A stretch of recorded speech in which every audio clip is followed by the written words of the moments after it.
بسم الله الرحمن الرحيم. إن الحمد لله نحمده ونستعينه ونستغفره ونستهديه ونعوذ بالله من شرور أنفسنا ومن سيئات أعمالنا. من يهدي الله فهو المهتد ومن يضلل فلن تجد له وليا مرشدا. أما بعد، السلام عليكم. خوش برانی مسلمان.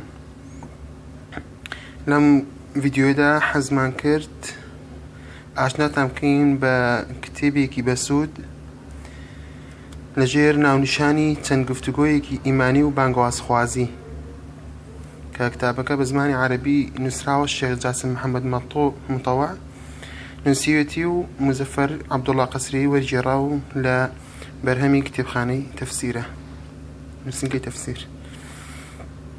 ئەم کتێبە یارمەتی تاک دەدات، بە تایبەت بانگخوازیش ئەدات کەوا لە ڕێگەی ئەم بەسەرهاتانە و ئەو چیرۆکانە ئەو گفتوگۆیانێک باس کراوە مراجعەی نەفسی خۆی بکاتەوە، وریای هەندێک خاڵ ببێت کە بەڕاستی لە ژیانی ڕۆژانەی هەر تاکێکدا و لە ژیانی ڕۆژانەی بانگخوازدا گرنگە. وەکو مامۆستا لە پێشەکی باسی کردووە، شێوازی ئیبن قەییمی جەوزی بەکارهێناوە، ڕەحمەتی خوای لێبێت، لە نووسینی کتابەکەدا. گەرچینە سەر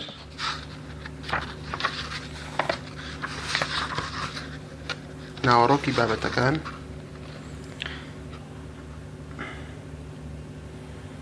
بەڵێ سەیری بەشەکانی بکەین. دەست پێشەکێکی نووسیوە، پێشەکی نووسەر، و باسی شێوازی خۆی کردووە لە نووسینی ئەم کتێبەدا کە شوێنکەوتنی پێشەوە ئیبن جەوزیە، و باسی چەند گفتوگۆیەکی ئیمانی و هەر توها لە ناو کتابەکەدا کە بابەتەکان باس دەکات، هەر یەکە و گفتوگۆیەک دەکات بە شێوەی گفتوگۆیە.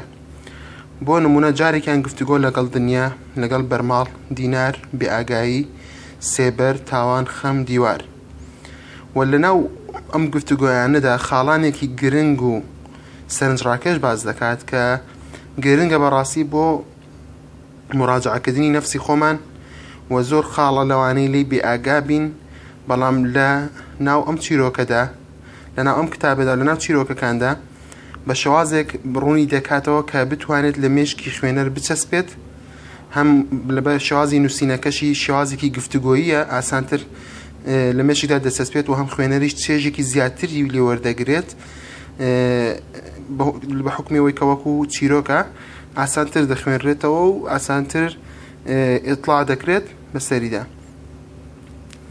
لە بەشی کۆتاییدا چەند گفتوگۆیەکی بانگوازخوازیە، یعنی وەلحاصڵ زۆربەی بابەتەکانی بە شێوەی گفتوگۆیە، وەکو مناقەشەیەکە لە نێوان ئەو بابەتانی کە خۆی دایناوە و گونجاندوویەتی لەگەڵ ئەو پەیامەی کە مامۆستای نووسەر دەیهەوێت بیگەیەنێت.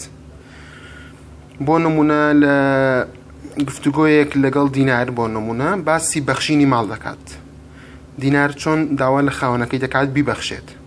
گفتوگۆیەک لەگەڵ سێبەر بە هەمان شێواز چۆن سێبەر چ ڕۆڵێکی هەیە، چ کارێک دەکات لەگەڵ کەسەکەدا، و هەروەها تاوان بە هەمان شێواز چۆن ئەو کەسە تاوان دەکات، چۆن بێئاگایە لە تاوانکردن، تاوان دەڵێ بەرەو شوێت دەبم. یعنی حاصل بابەتەکانی زۆر بە شێوازێکی جوان و پوخت و چێژبەخش ڕێخستووە، و کۆمەڵێ سەرچاوی زۆر بە پێزی بەکارهێناوە، و ئسلوبێکی جوانی هەیە لە داڕشتنی بابەتەکاندا، و مامۆستای وەرگێڕیش بە هەمان شێواز بە زمانێکی ئاسان، بە شێوازێکی پارا و وەرگێڕانەکەی بۆ کردووە، و خوای گەورە پاداشی هەموویان بداتەوە، و ئینشاءڵڵا خوای گەورە بیکاتە مایەی مراجعەی نەفسی خۆمان، و ئێمەش سوودی لێ وەربگرین و لە ژیانی ڕۆژانەماندا کەڵکی لێ وەربگرین و بەرەو ڕەزامەندی خۆیمان ببات.